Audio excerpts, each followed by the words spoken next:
Heads. Heads. Again, heads. Again, heads. Again, heads. There's an art to the building up suspense. Heads. Though it can be done by luck alone. Heads. If that's the word I'm after. 76, love.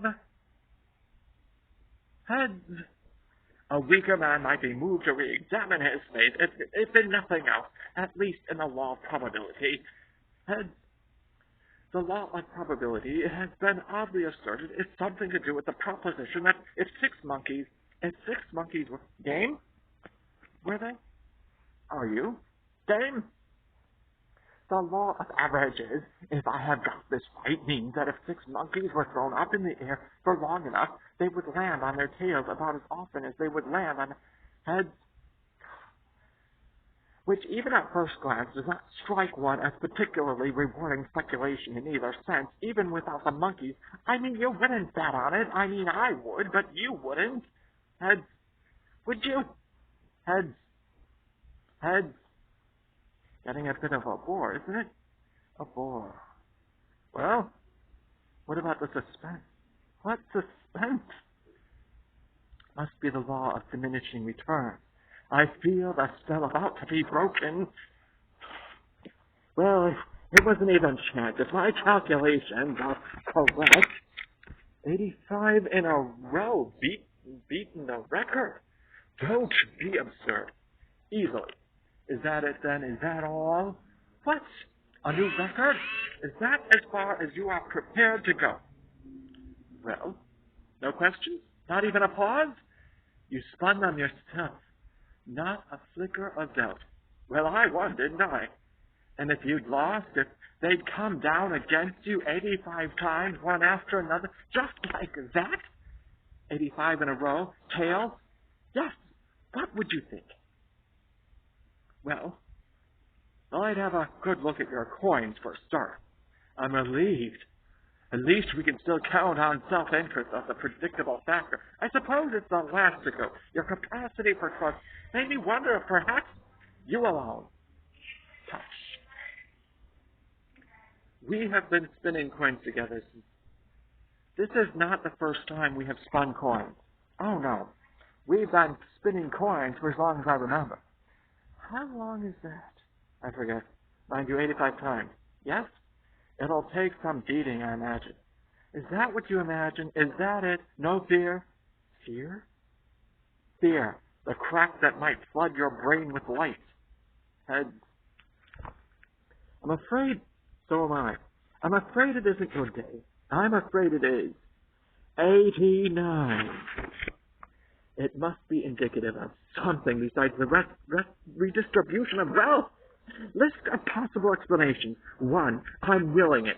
Inside where nothing shows, I am the essence of a man spinning double-headed coins and betting against himself in private atonement for an unremembered past. Heads. 2, time has stopped dead, and the single experience of one coin being spun once has been repeated 90 times. On the whole doubtful. 3, divine intervention, that is to say, a good turn from above concerning him. Children of Israel, a retribution from above concerning me. Lot's wife. 4, a spectacular vindication of the principle that each individual coin spun individually is as likely to come down heads as tails, and therefore should cause the surprise each individual time it does. I've never known anything like it. And a syllogism. 1, he has never known anything like it. 2, he has never known anything to write home about. 3, it is nothing to write home about. Home. What's the first you remember? Oh, let's see. The first thing that comes into my head, you mean? No. The first thing you remember. No, it's no good. It's gone. It was a long time ago. You don't get my meaning. What is the first thing after all the things you've forgotten? Oh, I see. I've forgotten the question. Are you happy? What? Content, at ease? I suppose so. What are you going to do now? I don't know. What do you want to do? I have no desires. None. There was a messenger. That's right. We were sent for. Syllogism the second. 1. Probability is a factor which operates within natural forces. 2. Probability is not operating as a factor. 3. We are now within sub, or supernatural forces. Discuss. Not too heatedly.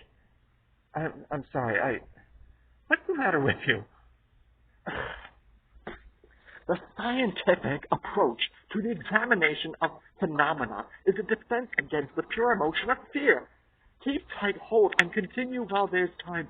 Now, counter to the previous syllogism, tricky one, follow me carefully. It may prove a comfort if we postulate and we just have that within sub, or supernatural forces, the probability is that the law of probability will not operate as a factor. Then we must accept the probability of the first card will not operate as a factor, in which case the law of probability will operate as a factor within sub, or supernatural forces. And since it obviously hasn't been doing so, we can take it that we are not held within sub, or supernatural forces after all, in all probability that is, which is a great relief to me personally, which is all very well except that we have been spinning coins together since I don't know when, and in all that time, if it is all that time, I don't suppose either of us was more than a couple of gold pieces up or down. I hope that doesn't sound surprising, because it's very unsurprisingness is something I am trying to keep hold of. The equanimity of your average tosser coin depends upon a law, or rather a tendency, or let us say a probability, or at any rate a mathematically calculable chance, which ensures that he will not upset himself by losing too much, nor upset his opponent by winning too often. This made for a kind of harmony and a kind of confidence. It related the fortuitous and the ordained into a reassuring union which we recognized as nature. The sun came up about as often as it went down, and in the long run, and a coin showed heads about as often as it showed tails. Then a messenger arrived. We had been sent for. Nothing else happened. 92 coins spun consecutively have come down heads 92 consecutive times. And for the last 3 minutes on the wind of a windless day, I have heard the sound of drums and flutes. Another curious scientific phenomenon is the fact that the fingernails grow after death as does the beard. What? Beard. But you're not dead. I didn't say they started to grow after death. The fingernails also grow before birth, though not the beard. What's beard? What's the matter with you? The toenails, on the other hand, never grow at all. The toenails never grow at all? Do they? It's a funny thing. I cut my fingernails all the time, and every time I think to cut them, they need cutting. Now, for instance, and yet I never, to the best of my knowledge, cut my toenails. They ought to be curled under my feet by now, but it doesn't happen. I never think about them. Perhaps I cut them absent-mindedly when I'm thinking of something else. You remember the first thing that happened today? I woke up, I suppose. Oh, I got it now. That man, a foreigner, he woke us up. A messenger. That's it. A pale sky before dawn, a man standing on his saddle, the bang on the shutters, shouts, what's all the row about? Clear off that. Then he called our names. You remember that. This man woke us up. Yes. We were sent for. Yes.